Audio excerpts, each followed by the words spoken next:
Well, so it happened, and that went probably about as well as we might have expected, going by just some of the previous performances we've seen in the past couple of weeks. We've said that the pressing in particular has not looked very good, and I've been looking at a few other reviews before I made mine. I should make that clear, in part because I didn't watch all of the game, just wasn't possible.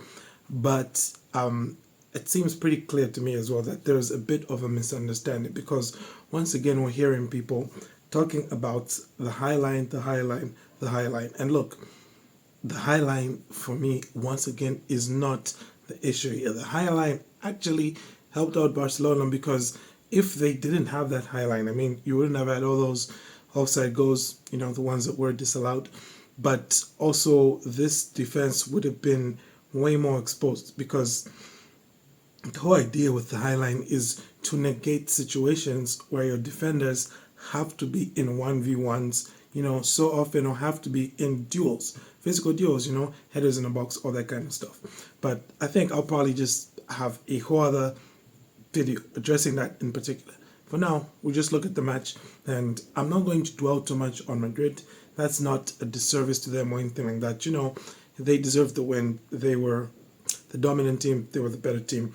But for me, the issue, of course, is that there are certain things that just are not happening, which means that you can't even put this current team in the same conversation as the team that we saw just last season, okay?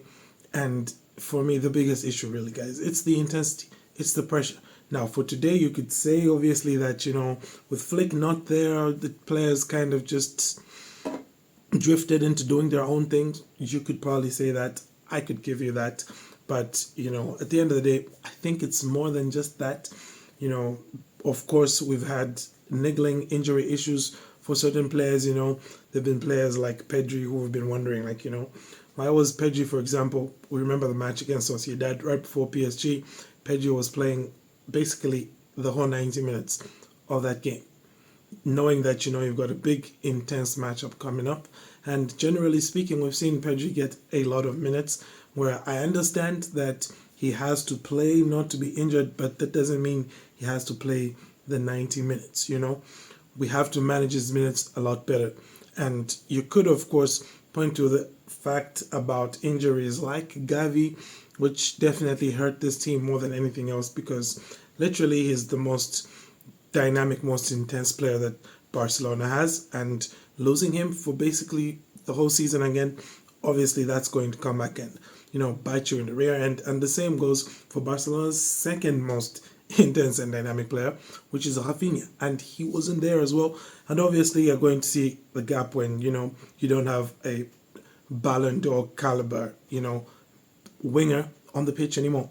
But having said that, for the rest of the team, still there lives much to be desired. I think last season Barca had injuries aplenty as well, but we saw a lot of kids from La Masia come in, and they brought that extra little bite, which you need in the team, which I would argue this time around has been lacking. I think with Jude Koundé in particular, he's an example of that. Maybe it's also fatigue, but I think it's also just knowing that there's really nobody there. There's nobody there who's going to bench him.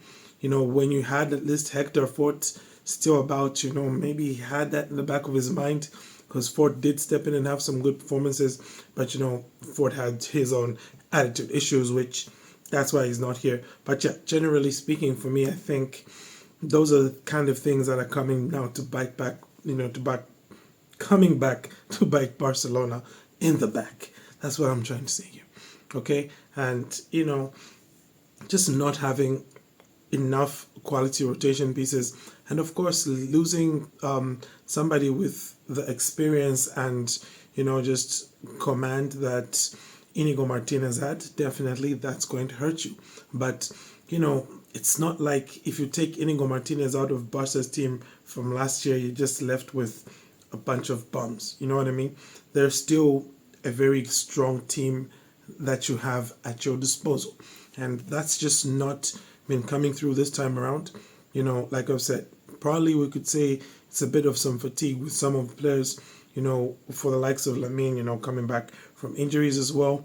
Ferran as well was just coming back from an injury today, and he looked basically, like he wasn't there, which is why I think Flick should have probably just trusted who was there. I would have probably just gone almost man for man with the same team that played against Olympiacos. Yeah, especially I would say just the front line. I would have probably given each of those players the exact same start. Still play Rashford through the middle, and keep in draw. Just to see what he does, because whether or not he gives you all of that, you then have the luxury of going into the second half, taking off draw and bringing on somebody like Ferran, who then looks like a bit better, because there's been a bit of running in that Madrid backline and people are less likely to keep track of him. Otherwise, he was kept really quiet today by Ede Militao, who did a pretty good job. You have to admit that, even with the assists and whatnot. So, yeah, I think at the end of the day, first defeat in almost a year, Clasico. So it doesn't feel as bad as probably it should, especially coupled with the fact that we kind of saw this coming with the way Barca has been playing.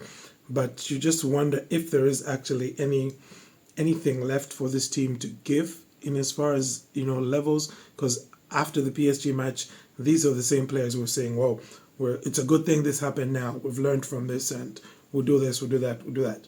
We haven't seen them play better since then. So that goes to saying something, because at least against PSG we got a good first half out of them. Here against Madrid, didn't get any good half out of them. The second half, Madrid were comfortable to just sit back, let Barca come on to them and try to hit them on the break.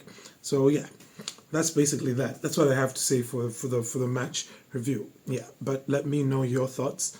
I will be happy to hear them. And I think we really need to have a talk. We really do need. Don't know what's going on with my mouth today, my vocabulary.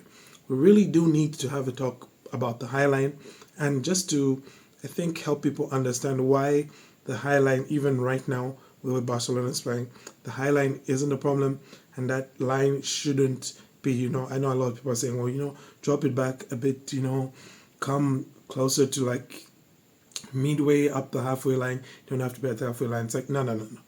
We'll talk about all of that, and we'll get into why exactly what is being done now should continue. But, the players, and as far as highlight, why it should continue. But the players need to rediscover that intensity and that hunger for the ball.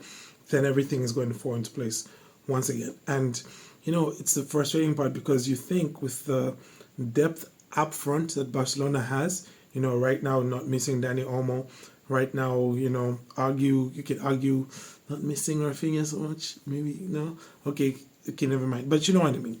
With the increased number of forwards Barca has, quality, Rashford and whatnot on the bench, you think that if they could bring that intensity from last season, they'll definitely be much better. They'll be an improved team.